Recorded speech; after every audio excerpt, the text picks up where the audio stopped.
Hello YouTube friends, it's Mark with you. Now I've been asked to do this video, and it's a video that I've been meaning to do for quite some time. It's on servicing Lima locos. So I'm going to show you a few things that I'm going to use today on this Lima loco to service it. Of course we have a selection of screwdrivers, a small file should we need it, and a nut spinner.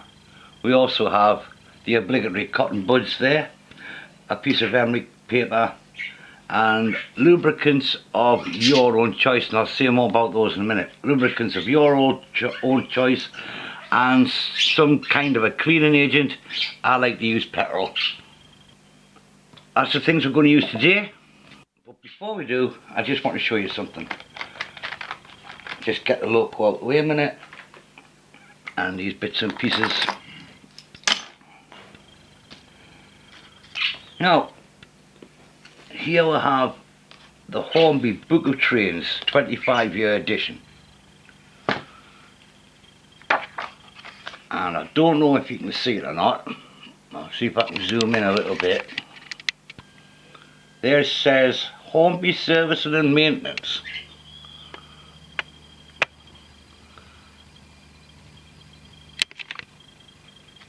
And if you look here on the picture, it's covered by a cloth, but I'll eat my hat if that isn't a tin of 3-in-1 oil.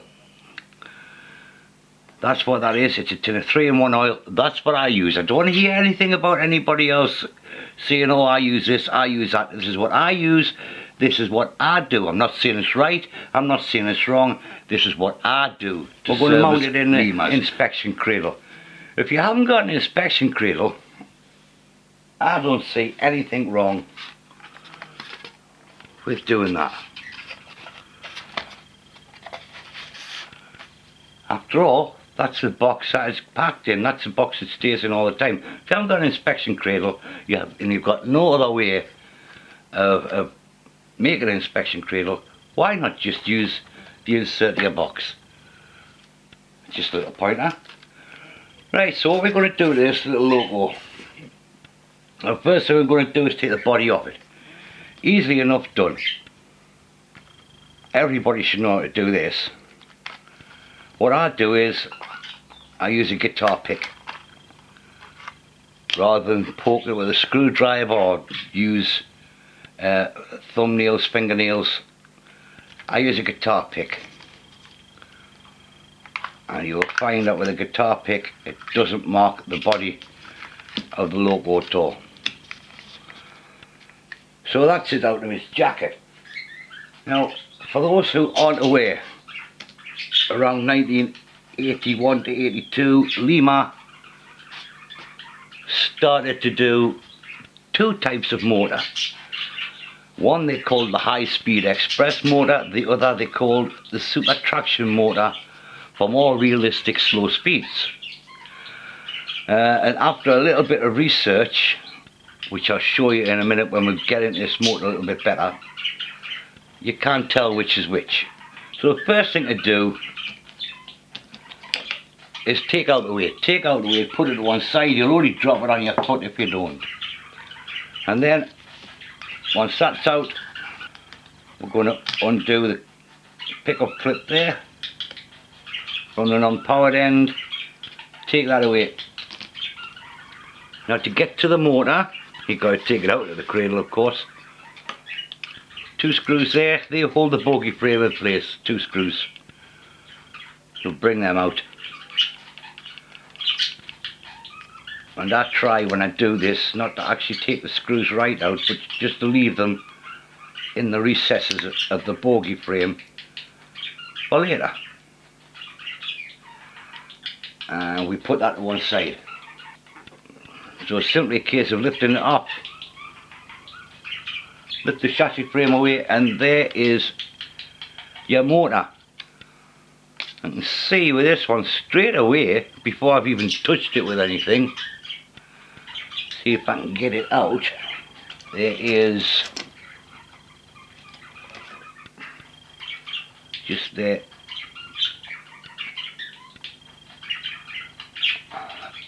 a great big piece of crud.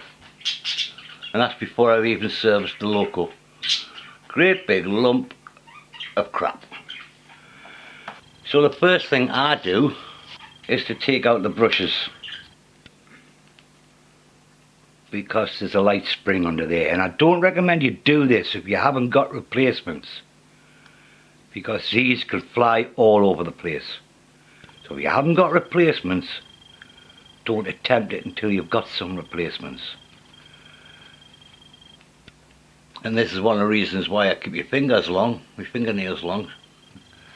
I can use them for all kinds of little things rather than using a pair of tweezers.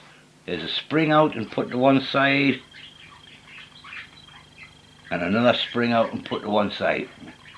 Let's see if we can get the brushes out. It won't come out, so they'll have to come out when we take off the faceplate of the motor. Again, just 2 screws on the faceplate of the motor, and 2. And as I explained to you earlier, Lima did start to make 2 types of motor. And there we have off the faceplate. And we're still a brush, a carbon brush still stuck in there. Not to worry, we can get that out. We'll poke in something smaller. That's that one off, and the other one has just fallen onto the armature there. So we put them to one side, and we can take out that whole assembly there. That's the ring magnet and the motor itself. And when you flip it over, you've got your gears on that side. Now if you have the motor that have the gears with a hex nut in the middle of them, they tend to be the super traction low speed motors. If they're just a gear assembly without that in, you're pretty much guaranteed that what you've got is the high speed motor. What I know of, the high speed motor is in the 42s, the 55s and the 52s. What I know of, the super traction one, the slow one, is in these, the 33, they're in the 26, they're in the 37, the 47, the 31, and there's a crossover period where some were put into the 52s as well, and the rail car. Apart from that, I don't know anything other than that, because these are the models I've got, these are the models I work on. So there we are, we're going to set that to one side, and we're going to bring back into play the motor, put the ring to one side, the ring magnet. That's pretty much gummed up with carbon, so we're going to clean that off. We need some cotton buds, and my weapon of choice is lighter fluid. Just a little dot on the end of the cotton bud, and we're going to give that a going over in there. And I tend to do this until the motor is completely clean. So that end of the cotton bud is wet, and I cleaned it up, and this end of the cotton bud is dry. I dry it off like so. Just make gentle little circles, and you can see each time I do that, it's a little bit less dirt every time you do it. So if you've got to do it 2 or 3 times, that's not a problem. Do it 2 or 3 times. What we're aiming for is to get this central disc nice and clean. So each time I do it, there's a little less. A little less every time. So when you're satisfied with that, when you're happy with that, you can lay that to one side. It's not too bad, this one. It's not too badly scored. You do get some discoloration, and you always do, just where the segments intersect there. You quite often get a little bit of discoloration there. That one's not too bad. So I'll leave that one side. The magnet ring can also become dirty, so just rub a cotton bud just around the inside there, just give it a little dust over. And to do the gears we need a nut spinner, because we're going to take off the gears. And again, make sure you put the screws to one side. If you lose these, there isn't a lot of chance of replacing them until you actually get some space for yourself. So I wouldn't be doing it if I knew I didn't have the space. So we're going to take off the gears. And it doesn't matter how many gears you have in a set, it's always the same. You know, just ease out the gears.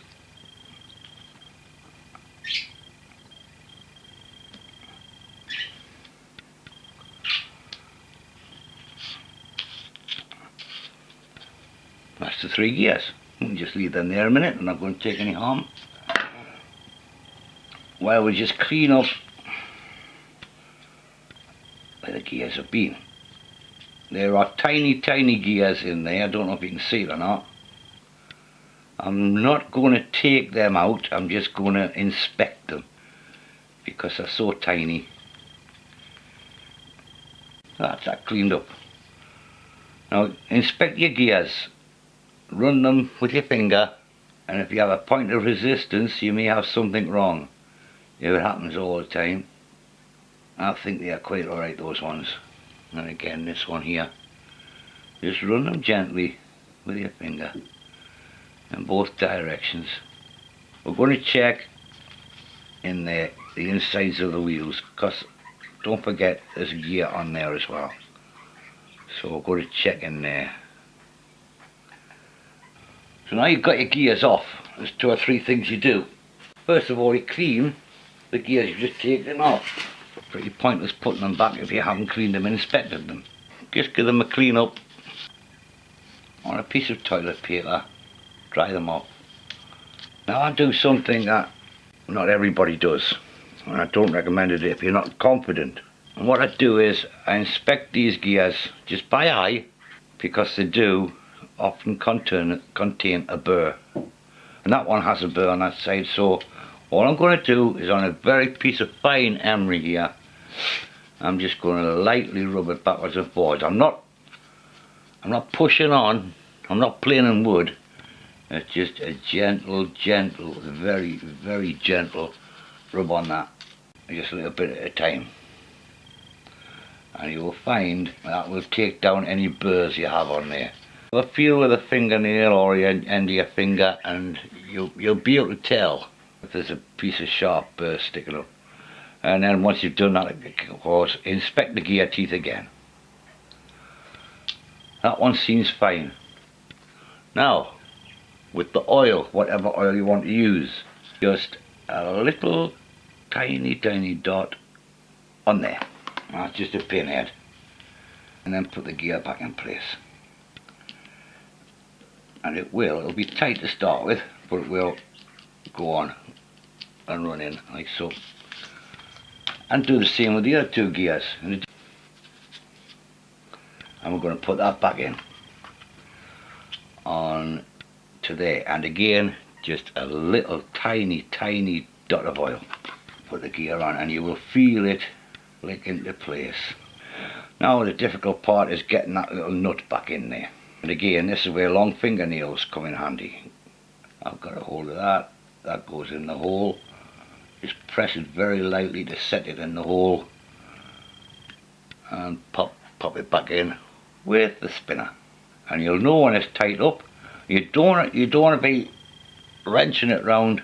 As soon as that is tight enough, and just finger tight, that's good enough. So this is the last one. Again, tiny little dot. And in we go with that one, and jiggle it until it slides in. It's flush now, so that's in. By the way, this isn't exclusively my idea. It was my pal Kevin who put me on to doing this, and all I can say really is he's never done me wrong. So if Kevin says it's okay, it's okay. I've got birds trying to chirp in the background. I have got them covered up, so if they get noisy I will apologise in advance for the birds. And I've got to find the hole. Just keep turning until it stops. You don't need to force it any further. That's the gears back on that side. And before we put the motor back in this little hole, we're going to bring out some petroleum jelly. Just the merest amount on a paintbrush. And in here, we're going to dabble just a little touch around there, because that's where a gear sticks through. A little tiny touch in there, and a little tiny touch in there. So I've gone there, there and there. And then we're just going to take off any excess with a cotton bud. So now I've got to get the ring in. There's a little clip on the top of the ring, and the ring goes through the hole there. The motor should just pop straight in, and it does. And now the face plate goes back over. Before we do, with the same brush, you don't need any extra on, just a little tiny dot on the pin of the motor shaft there. Now we put back the face plate. Don't need to do anything to that at all, and that should back into place. And once it's back in place, screws can go in. And again, you're only screwing into a nylon material. It's not heavy engineering, so just be easy with it. You only need them up until it just stops, till the screw stops on the thread. You don't need to go any further than that. So that's that. All back together. All that remains now, put the brushes and springs back in the holes. While you're here doing this bit, because you've had this off, if you notice I didn't take this wire off, why bother taking the wire off? If it's already soldered on, it just came across. So you just check your connections of your wire to make sure they're okay, and they are. I've got that in the hole. And do these one at a time. Don't do them both together, do them one at a time. Because these springs are very fine and they will bounce around if you're not careful. Balance the spring, like so, in there, and just hold it slightly till you bend down the contact.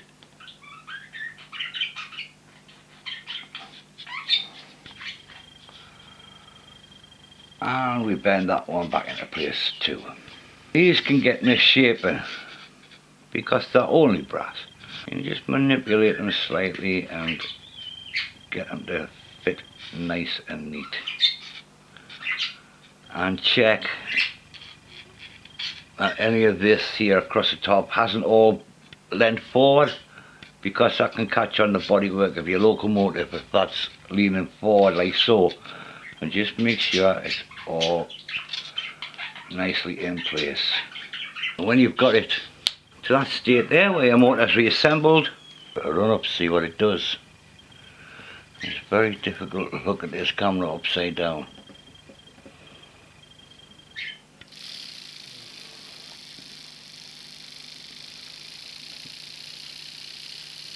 So there we are, it's running. We're going to just dot a little tiny dot of oil in the bearing there, and we're going to do it on the other side there. Just dots. And for the gears, we're going to go back to the petroleum jelly. Just going to poke a little dot in there, on the back of the gear there, and on the back of the gear there, and in there, like so, there, and in there, and in there.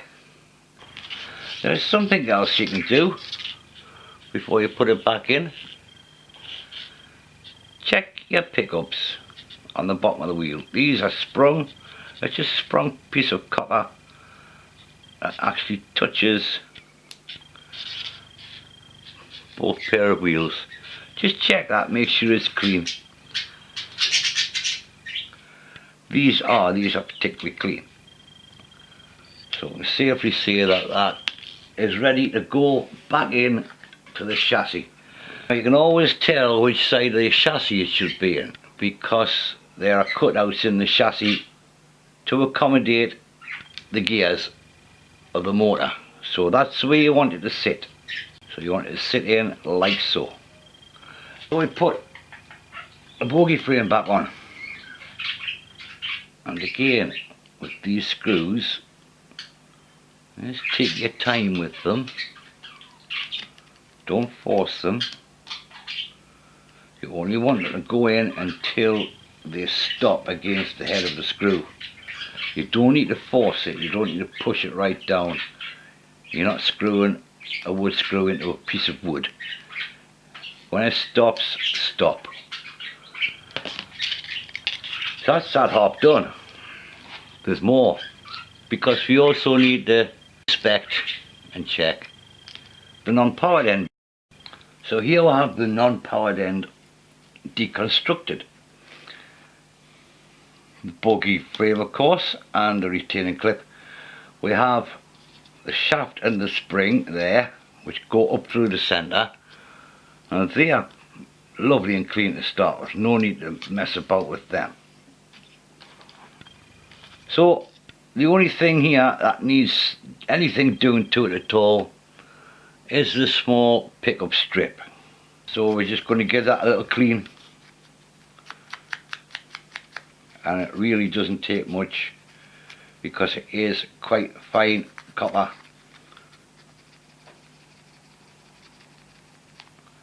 Let's give it a clean up on both sides, then pop it back together. That can be tricky sometimes because you've got to get it all in order. What you have to do is into the recess with the pickup, and then the spring goes through like so, with the shaft, spring and shaft through, so like that. See, I've got a hold of your end there, and then the wheels go in. Now I've just forgotten which way they go in, but like I say, you've got a kind of a ready reckoner here. On your loco, traction tyres on that side, so when this bogie is that way on, the wheels with the large bush in that end, as opposed to not seeing the bush much in that end. You can see a large black ring around the shaft. That's going to go that way. Once you've got them in place, and all the time I'm keeping a hold of that sprung shaft underneath.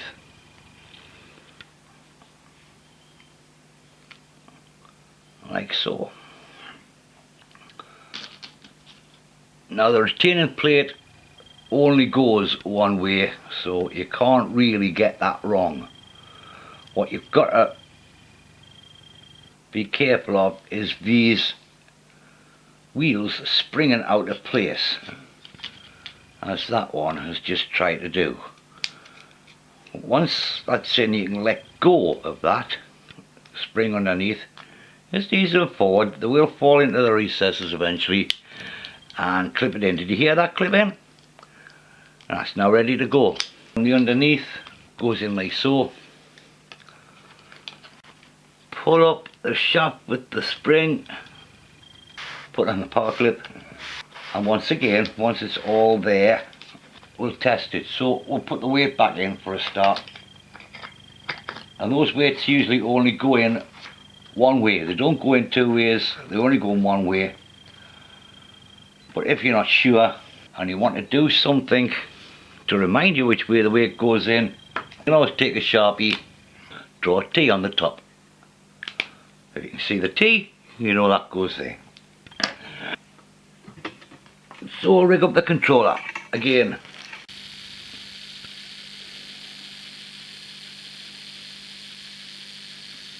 I think that's pretty successful.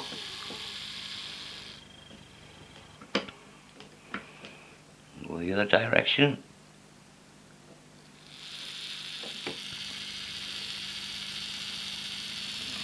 There we go.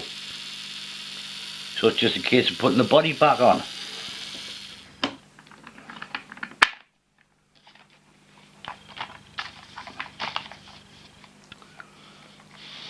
So there she is, ready to be tested on the track tomorrow.